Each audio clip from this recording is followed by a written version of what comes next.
GM, we are live extra early today. It is not even 8 a.m. here. It just struck 8, and we are waiting for one in a 20-second BBM Dirty P. Here we are. Yes, we are extra early today. The only time I could get on was really early. I've got to be out of here by 9. So I just wanted to make sure that we could do a little stream for everyone today. This will be the only draft, just to let you all know ahead of time. And unfortunately, there will not be a stream tomorrow, but I will be back at the regularly scheduled time on Monday.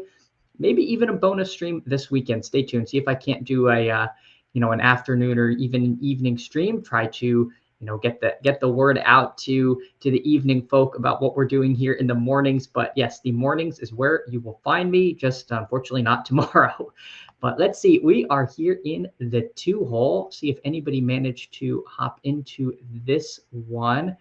B Grandy 17 made it in. GM, I see you over there on the see you over there in the 12-hole and X-Ball rug pull. No, I was announcing to an empty channel that that we were waiting for 7 and then waiting for 2, and we were waiting for 1 when we left by. My conscience is clear on this one. I did not go chasing pit bulls, poodles, stray dogs, whatever was out there. I left them all alone, and we just sat dutifully in this BBM. So Jamar Chase goes, the flippening has happened. The flippening has happened of Justin Jefferson ahead of Saquon Barkley. And so I said that at least in the first round, and especially towards the beginning of the first round, I would try to just go by ADP. And I think for me, that's going to be just taking Jefferson there. I think if I only had one BBM left to do, I would take Bijan. I think Bijan is my preference among the sort of elite 3 of Jefferson, Bijan, and Barkley. But again, I don't want to be too overweight, and BBM is not where I really want to be making those stands. So let's pull up the draft board, and off we go. CD Lamb at 5, Gibbs at 6, and again, that represents what we normally see with a little bit of a mini tier break here at 6, where you seldom see one of these top 6 falling out of that range. If you do, it's usually somebody getting clever with a CMC. Otherwise, someone just randomly likes a player, or you get the real win is when you get someone who just takes like Josh Allen at 2, or an elite quarterback in the first round, and then you can get some weirder combos, especially if you're lucky enough to be drafting towards the end of the first round. You might be able to get something that's harder to build. Speed Beepman. Chad immediately drafting 2 crappy young quarterbacks in Dynasty so he can stare at them on his roster for years. Speed Beepman. All right, first of all, thank you for stopping by this morning. Secondly, yes, in our Dynasty League over in the Matic Discord, I took the first 2 quarterbacks. It's an auction draft, and I took JJ McCarthy and Michael Penix. I believe in both of them, and I am, as of now, happy to have them on my roster. Speep, I will tell you, my last Dynasty startup, I'm only in 3 Dynasty leagues, and last year was the first year I did any, and I said Josh Allen and Dalton Kincaid at all costs, and I spent like almost a fifth of my budget on Dalton Kincaid. I'm justifying it by it was tight end premium, and I would have Allen to Kincaid for the rest of time. and that just is so bad. I mean, the Allen pick is fine, but the Kincaid, I am deeply underwater. So if I am switching from Josh Allen and Dalton Kincaid um, to Penix and McCarthy, I feel like this is growth. This is growth for me, Beepman. But again, thank you so much for coming in this morning. Our friend B Grandy, he takes a BTJ and Drake London, a couple of my favorite clicks, especially Drake London, probably my favorite click in the second round. I would not be surprised if A-Chain flips Henry on the news of the Jonnu departure. It seems like most of the Miami skill position players are rising. That makes sense. Yeah, this guy whose name I'm not going to try to pronounce, going Gene T. A-Chain, an exciting running back room for him there. And then, of course, seeing Henry falling out behind A-Chain there. We'll see if that becomes a trend in these drafts. All right, over here at 2. Speaking of Dolphins receivers, did Tyreek go already? No, why am I missing? Why do I not see Tyreek Hill here? Okay, I had it sorted weird. These are really old ranks that I have in that I need to update. But I'm just going to take Tyreek Hill. I think he's going to continue to rise up the board. Probably would have taken Higgins there in the hopes maybe I could still get Hill at 26 because I really like that Week 16 game of Dolphins Bengals. If not, maybe we something's trying to update on my computer. Maybe we grab Chase Brown. Although, you know what? I don't get a ton of Josh Jacobs, and I think that I'm just going to take Jacobs here. That's perfectly fine for me. I don't know if I necessarily need to build for those playoff weeks every single time, and I certainly don't want all of my Tyreek shares to be up against Chase Brown, in that 2v2, because that the only week where that's going to impact is Week 16. And even if you are right about Hill, there's no guarantee that Hill is outscoring that Chase Brown is outscoring Jacobs there. So I don't always want to hyper focus on the playoff matchups. I think that can lead you to correlating two players together more often than maybe you should.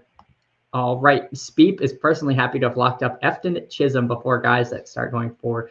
I love the bit of lore in this Dynasty League, in this Matic League that we're in, that Efton Chisholm is going to have been the first player drafted, and nobody raised the bid. He went for $1. He sailed all the way through when people are most engaged in this. Everyone in the league said, "You're good. You can have Efton Chisholm." So I am glad that he he found a good home and somewhere he will be appreciated. Looking over here at the board, we see McBride go at 25. So he sometimes slips, but he did not in this case. Again, he's going to have a little bit of a magnet towards the first half of the board because of the Week 17, because you have Higgins, you have Chase, and you often have Brown here on this side of the universe. And the Cardinals play the Bengals Week 17. So it's going to be hard to see McBride really fall out of there, because I think enough people are going to kind of hold him, kind of hold the line as far as ADP go. Maybe in an individual room, though, you might get a bigger fall on Trey McBride there. But let's see what's going on over here. The Lamar Jackson does not go to the Derrick Henry drafter. In fact, the Derrick Henry drafter takes Josh Allen. Interesting there. So he does lock up an elite QB with Henry, but a lot of the times you do see people take all the touchdown equity in Baltimore. In this case, he takes Josh Allen. Our friend B Grandy, he takes Breece Hall and TK Metcalf. Again, certainly picks that are more than fine in that range. Not the most comfortable range to choose, but if you zoom out on the chart, those are certainly good picks. Crander 47 GM, thank you so much for coming in this morning. Early stream again. Kind of had to adapt to some home life stuff, so this will unfortunately be the only draft I can run today, and I will be off tomorrow, but back on Monday. And again, I am really hoping to be able to do a stream or two on the weekend. I think that would be fun. Not a ton of weekend streams going on, but again, it will just it will largely depend on childcare stuff. If I can get away for maybe an hour and just run a cheeky BBM or something like that. Coming up to us, I would love Jameson Williams. A little bit of a fall on James Cook, but I'm really worried about the holdout stuff. I have genuine concerns about a true Cook holdout, and so I will not pass on JMO here. It's certainly, Devonta hurts. If I take Devonta, if this guy tries to push Burrow, then I might get Hurts, but I don't want to chance that, and I really do rate Williams higher than the other options there in that range. There goes Devonta. Waddle Hill is tempting, but I think in this case I'm going to take a share of Zay Flowers. We will lean into this Week 17 matchup. I don't get a ton of Zay Flowers, and so I think if I'm ever going to take him, maybe it does make sense to do Josh Jacobs, especially because I passed the other Week 17 Chase Brown, Tyreek Hill. In this case, I have a different Week 17 stack with Flowers and Jacobs, and I take a lot of running back in this range. I get a lot of Hubbard, Mixon, Kamara, Walker to a lesser extent. It just seems like Walker just tends to go when I'm picking for some reason. I'm not trying to pass on Walker. I'm not really too worried about the injury stuff. I kind of want my 8% of him and move on there. But so far the team, we've got Jacobs, Justin Jefferson, Tyreek Hill, Jameson Williams, and Zay Flowers. I'll pull the board back up and we can see what happens. So the turn here, he does do the Devonta Hurts pairing. You do see these guys paired a lot, especially in the kind of 1 through 5, maybe 6 hole range. There are going to be a lot of teams with that pairing. It's just a question of, what the other combinations above are going to be.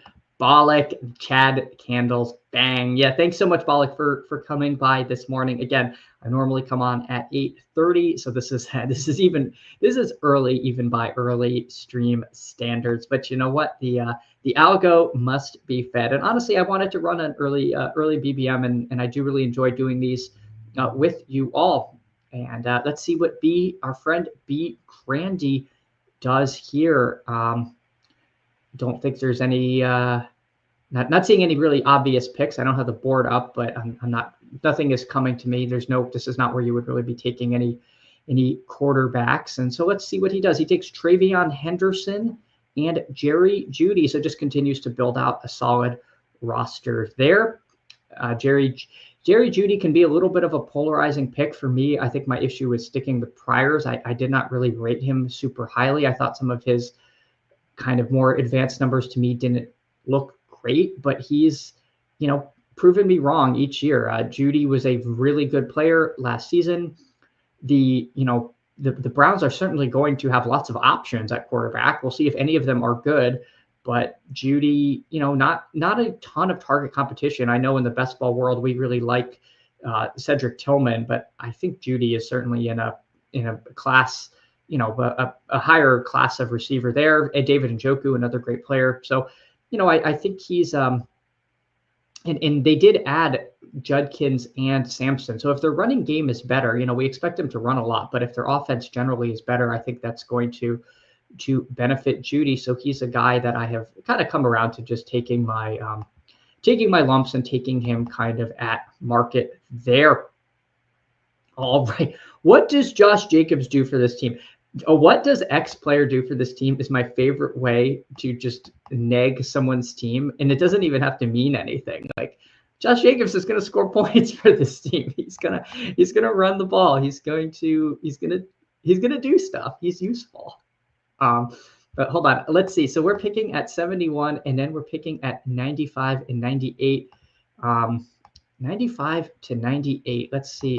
By ADP, that's a little quarterback-y. Interesting. Man, I do not take a lot of David Montgomery here. He has been a guy that I have really been light on. I'm way more into the rookies in this range. I think probably Judkins and Caleb. Maybe we will take we'll take a Judkins share here. Maybe it's a mistake to pass on Montgomery again. I'm very cool on Montgomery compared to the other guys. I could see Gibbs taking more of that workload. Montgomery, after the injury, did not look very good. I kind of want to see a little more out of him when training camp comes. Another guy I take too much of is Sam Laporta, but with Jefferson and JMO, I now have, like, if I add Laporta, I will have 3 pieces of the Week 17 game I am most excited about. And this really will make Jared Goff a priority for me. I'm picking at 119. I think his ADP is 118, if I'm not mistaken. It is 117. So, the Amon-Ra drafter is going to be all the way on the right side of the board, so they would have to snap him early, and they already have Lamar.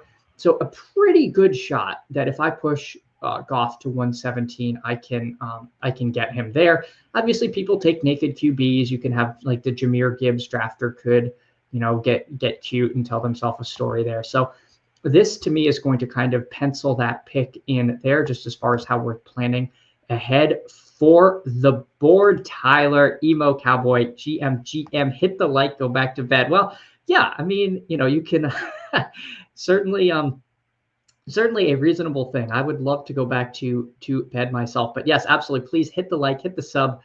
We are on the road to 200 subs. I don't have any kind of thing I will do when I hit to 200. Maybe I'll come up with something, but I don't think anyone wants to watch me try to like PPR Tyler did, try to do a combine, because if you want to see me get crushed under 225 pounds on the bench press, you can maybe we'll live stream that. We'll live stream me doing that, and then you could live stream me in the hospital as I recover from fractured ribs when the bar falls on me. Who knows? Maybe we'll do something fun that won't involve me in the ICU. Bollock says, guess you got the Jacobs Justin Jefferson stack for Week 17. I don't know if this is a reference to the fact that the Packers play the Vikings every year in Week 17 up until this one, because the Packers play the Ravens this season. GM Bindles, thank you so much for coming by this morning. Tyler says, just what I'm doing. Much love, brother. Awesome, man. Well, I hope you are having a fantastic morning here. I hope the meetings today are not too soul crushing, because I know that can be an issue with some of these morning meetings. Crander 47 spotters are key. I like how you used spotters plural and not just a spotter is key. You're like, this pipsqueak absolutely needs multiple spotters. No, in my heyday, I could do 225 twice. That was my max, and I cannot do that right now. I'm trying to work my way back up, but that is not unfortunately in the cards for me today. Let's see what's coming up. Cooper Kupp is really the last of that tier of receiver that we kind of like in this range, but I think Jordan Mason would make more sense for this team. I'm going to queue up Mason, and then let's think about what we'll do next. I don't think there's any reason to take like Kyler, Baker, or Nix. So we're going to take Mason. We're going to continue to build out this bet on that Vikings game. I think that's exciting. It also makes McCarthy even more interesting there. Where does McCarthy go? McCarthy goes at 127. So our next pick might just be a quarterback double tap. So kind of project that. So I think I'll take either Kupp or Coleman in this case. So Tracy goes, let's just take a Cooper Kupp share. I think he's going to have a pretty decent role there in Seattle. I've come around to Keon Coleman, but I'm just going to take the ADP value on this pick. I think you could have made an argument for any of these receivers there. And this also, again, opens up another potential late quarterback with Sam Darnold here. Chad Candles is a no RTA, #RTA guy. I see. I am so much a no RTA guy. I don't know what that is, or if I do, I am my streaming brain is not letting me conjure it up. Chris Negus, wake up and place some auction bids. I assume you mean auction bids, unless there is some other kind of draft that I am not actually a part of. This sounds actually like something like perhaps Emo Cowboy would be familiar with. But no, I will be placing some more auction bids in the Davis Matic Startup League. Yes, auction, one of the two. Oh, real-time assistant. Yeah. Sorry, we were talking about the gym, so I thought this was a gym thing, and we were still making fun of me for that. No, I am not a real-time assistant, bro. I will go down with the ship. Maybe I will capitulate. If I do an RTA, it would literally, what I would want was just percentages so that I don't end up like making the same click if I'm between two people unintentionally. But I don't want anything that's trying to like tell me who to pick. Maybe I would increase my EV a little bit, but honestly, like it's fun for me. Like I do this for the thought exercise. God knows so many things in life are now automated and like the machines are taking over. At least I can still have my best ball where I can, if I mess up, I can live with that. I can live with that where I can make my own decisions. But I'm not anti RTA. I mean, if people want to do them, I think they're great if you're multi-tabling. I think they're good for like slow draft hell where you're doing a ton of drafts. But if I'm just like online ripping a draft, then part of it is the like actual enjoyment of just doing it. Acupuncture for the win. I've never done acupuncture, and I probably never will. I am going to be honest with you there. Yes, and XY. Thank you for the clarification. He ain't Chad Candles for no reason. That's what they say. That's what they say. So let's see. Let's queue up Jared Goff. Hope he doesn't get snapped off. If he does, we will take JJ McCarthy next. I think, again, that this is going to just be a Goff McCarthy double tap if the room gives that to us. Otherwise, a falling Shaheed would be a reasonable enough consolation prize. So Jordan Love goes, which is nice. He does not take Goff from me. That wouldn't have made much sense for him, I don't think, anyway. And he is the Golden Reed guide. So he gets his guy there. Rashid Shaheed goes. Nice little ADP fall. And I think to do anything other than to take JJ McCarthy here is to get too cute. So the team so far is a 2-3-5-1 with Jared Goff, JJ McCarthy, Josh Jacobs, Quinshon Judkins, Jordan Mason, Justin Jefferson, Tyreek Hill, Jamison Williams, Zay Flowers, Cooper Kupp, and Sam Laporta holding it down at tight end. I like this team. It is coming together fairly nicely. We're going to need to add a couple of more running backs probably in this next kind of range. We could see if we want to prioritize Tua to stack with Hill, or if we want to shut it down at two quarterbacks. I think if we had to, we are kind of where we can do two QBs, but we'll see. Let's see what B. Grandy is doing. He has BTJ, Drake London, Breece Hall, DK Metcalf, Travion Henderson, Jerry Jeudy, and since we last checked, he added Josh Downs, Darnell Mooney, Drake May, and Tyler Warren. So Drake May going unstacked to B. Grandy, but Drake May certainly the kind of quarterback you can take unstacked. We'll see if he looks to add a Demario Douglas or Hunter Henry type to the team. I suspect he might have queued up a Michael Penix on his team. If he doesn't get Michael Penix, I think that would be a pretty big bummer. But he does have backstacking options for the Colts as well. And he does have Travion Henderson. So May and Henderson is a nice little bit of synergy there. And of course, he also can take Aaron Rodgers with Metcalf. So B. Grandy has a few options as far as quarterback if he wants to make this a 3 QB team, or if he for some reason had missed on Penix. I will be shocked if he doesn't take him. But hey, people can make their own decision. So he double taps quarterback. He takes T-Law and Penix there. So that makes sense. He's got 3 strong quarterbacks over on the right side of the board. Bollock asks, who's the Dalton Kincaid for you this year? Bollock, I don't know in what context you're asking me that. If you're asking me, last year I was really high on Kincaid and was wrong.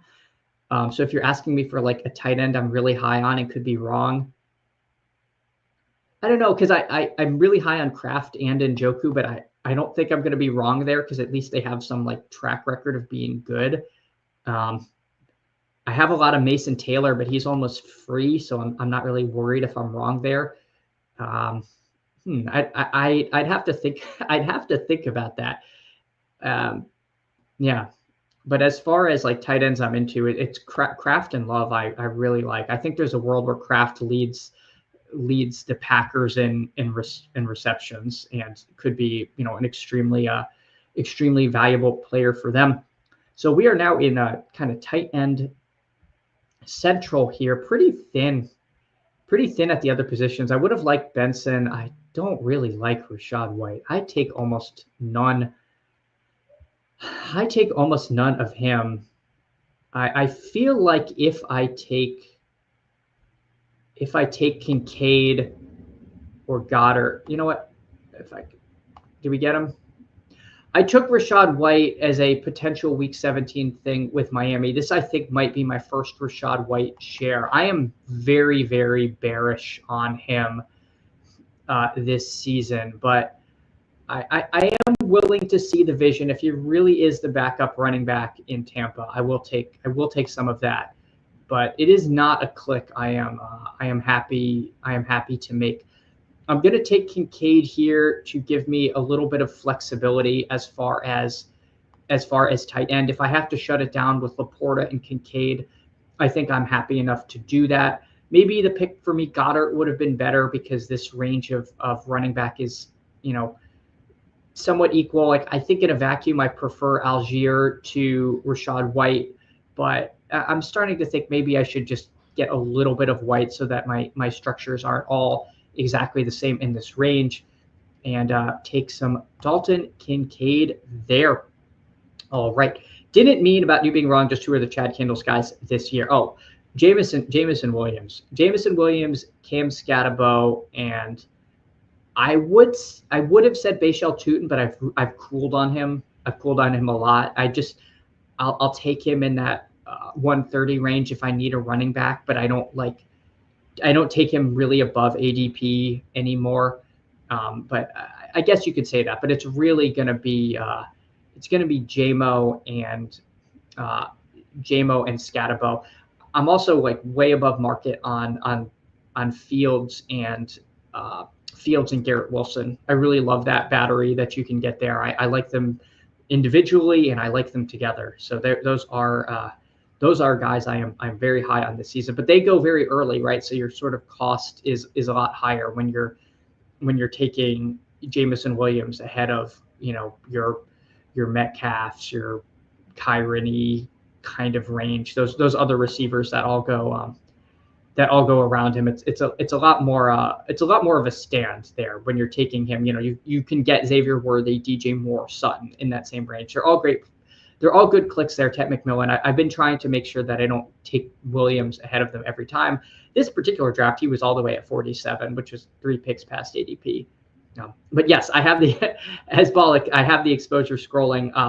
I've done, I think, 5 BBM since then. So I said I was going to update it before this stream, and I failed. So before the Monday stream, I'll update the exposures, but they're not going to be too far off from that. Oh yeah, I am a Bollock. I am a massive Scatterbo truther, but I'm also a Arizona State slappy. So, but that said, I do not like Ayuk, and he is an ASU guy. So I am not. I'm not like ASU. Completely blinded by that. I am willing to make my own assessments on it, but I just think Scatterbo couldn't have gotten a much better landing spot. I think he can dust Tyrone Tracy. I think right away he's going to be the short yardage goal line back, and I think he can. I think he's also a better pass catcher than Tracy. So at that point, like, I can ask, what does Tracy do for this team, for the Giants? and I think the answer is going to be not much. So let's see what the board gives to us. I think we're going to take Sam Darnold. Quarterback is gone. I mean, it is gonzo. So I think, I like some of these other guys here, but I do think I want to make this a 3 QB team. I did get Cooper Kupp. Now, I like MVS enough as a late round click. Arroyo, if I want another potential late pass catcher that might come on late in the season. So Roshan and Douglas goes. I love Brenton Strange. I'm really big on Bretton Strange, but I think this might not be the team for him. I take a lot of Allen and Dowdle. I think Dowdle makes more sense. I'm pretty sure Carolina plays Seattle week 17. So if I'm going to tie break that, I also had 2 week 9 buys in my running back room. So that probably just made a little more sense than Braylon Allen, even if, all things being equal, I'd prefer Allen ever so slightly to Dowdle. So we are up to a 3-5-5-2 with Goff, McCarthy, and Darnold.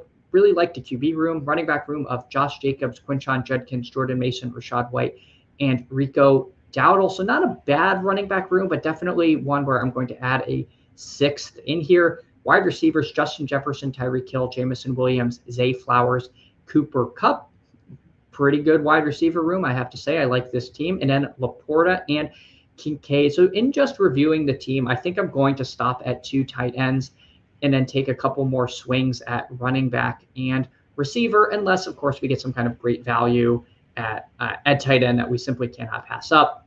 But barring that circumstance, I think this is going to end up being a 3-6-7-2 team.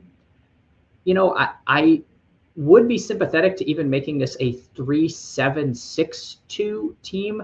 If I'm going to lean on Jefferson, Hill, JMO, and Kupp, part of me thinks I stop at 6, and part of me thinks that I take 2 more swings at running back. I like Jacobs and Judkins a lot, but after that, it starts getting, Mason. I think he's going to be fine. I think there's a good chance he's at least a goal line back, but he doesn't catch passes. He might be kind of capped a little bit week to week if he's not, getting into the end zone. Rachaad White, I don't like Rachaad White. I think Rico Dowdle's fine. I think he's a nice back because he's going to have a standalone plus contingent role. But again, maybe this room's a little thin. Maybe we will kind of break the mold a little bit and take 2 more backs. We'll see what's available, though. We'll see what's available because I feel very good about this wide receiver room. Sean, GM, all good morning start with a Rico Dowdle share. I was told, Sean Mitchell, thank you so much for coming by. If you all do not subscribe to Sean Mitchell's channel, you should. Sean is out there and in the content mines. Also a great follow on Twitter. So Sean, thank you first of all for coming in. And secondly, yes, Rico Dowdle. I figured if I added him, maybe you'd stop by and like some kind of Rico Dowdle genie, you appeared. So I'm glad that pick, accomplished its intended goal here. We're going to probably take a couple of running backs. Looking at, or maybe just one running back and one receiver here. Looking at our receiver room, I really like De'Ami Brown, but all of the receivers I like have week 8 buys, which is a little unfortunate, but maybe we don't worry about. I think De'Ami Brown is a little bit of a tier break to the other receivers. I do like Darius Slayton. A lot, but again, I have issue passing on Brown. I just think Michael Wilson is bad, and I don't take Michael Wilson. I think De'Ami Brown has an opportunity to really be an important part of what the Jags are doing over there. So we're going to add a Brashard Smith share on the off chance that this guy really is the heir apparent to the McKinnon role. Seems like he might be getting. I don't know. It sounds like I heard a little bit of potentially positive coach speak on him. I think he's a kind of big upside swing that we're trying to make here. Again, as far as the as far as taking maybe Slayton over Brown, you could definitely make the argument about the bye week stuff. But again, if on plays where Hunter is, I think De'Ami Brown is going to be there. 90% of snaps. I think he's going to be out there on the field, and in instances where Hunter's not on the field, he's either going to be the second or third passing option in Jacksonville. So I really like De'Ami Brown. I really like Bretton Strange. Those kind of ancillary Jags pass catchers are bets I am making, especially as late as they go in the draft. So let's pull the board back up. Let's see what our friend B. Grandy did. So since adding Penix and Lawrence, he added Tyler Algier, Tank Bigsby, Mason Taylor, and Nick Chubb. I think these are all perfectly fine picks. I like when you get Algier with Penix. I think that's a nice little combo you can get there. And if, God forbid something happens to Bijan, you've probably locked up a lot of touchdowns there in Atlanta. And I think that's going to be a fun offense. That's going to move the ball down the field. And I like Algier as one of these very contingent backs with a lot of contingent upside there. I mean, he was 1,000-yard receiver on his own before Bijan showed up. He is a talented runner, and I like the pick there. As I said, I generally would make it ahead of my Rachaad White pick, and you got him, almost I guess 13 picks later. So let's see what the board will give to us. B. Grandy, he rounds out his team with Terrence Ferguson and Kayshon Boutte. So truly leaning into the idea that the number 2 in New England is up for grabs. It sounds like Polk is still out there dropping balls. I don't know. I think it is wide open, and we were taking Boutte in the big board. I was swayed by a picture of Boutte playing pickleball with Drake May and said, this is the combo you need. And then they signed Diggs and drafted Williams. So I started getting nervous, but it sounds like, I don't know, it is very up in the air. And Boutte was heavily involved last season. The Rico Dowdle whisper, absolutely.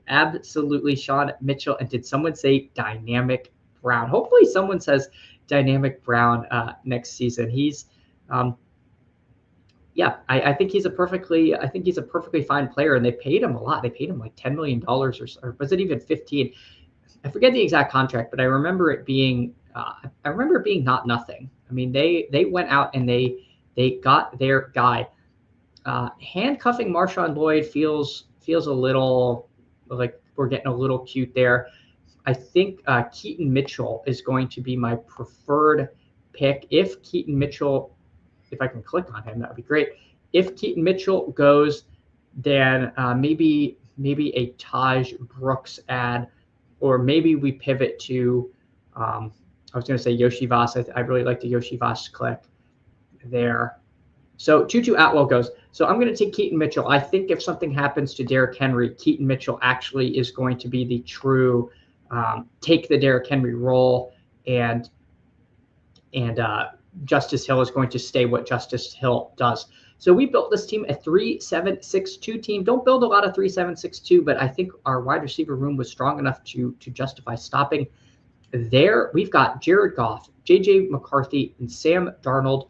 Running back room of Josh Jacobs, Quinshon Judkins, Jordan Mason, Rachaad White, Rico Dowdle, Brashard Smith, and Keaton Mitchell. So a mix of a couple starters plus some contingent value plus some standalone and contingent value, and potentially the kind of pass catching back in Kansas City. I like what we were able to do here. I think all of these players are make sense on this team. Wide receiver room: Justin Jefferson, Tyreek Hill, Jamison Williams, Zay Flowers, Cooper Kupp, and Dyami Brown. So really leaning heavily on this top 4 group of receivers. And then Sam Laporta and Dalton Kincaid holding it down at tight end. Bollock says, all I know is I had a ton of Dyami Brown in rookies and sophomore season, and he did absolutely nothing. Well, maybe he got better. Maybe he got better. And maybe I am fond of Dyami Brown because he was on my Battle Royale winning team that is enabling me to max some of these contests. So I could be, just telling myself that Dyami Brown is better than he is because he was there for me when I needed him most. But everyone, short stream today, early stream today. Normally I only start 8 minutes. I start at 8:30, so normally I'd only be 8 minutes into the stream. But if you can, please give this little stream that could a like, and please, if you haven't, subscribe to the channel. Again, if I'm not able to get on this weekend, I will see you all Monday at the same great time, same great channel. And again, I appreciate it. Have a wonderful rest of your day, and I'll see y'all soon. Take care, everyone.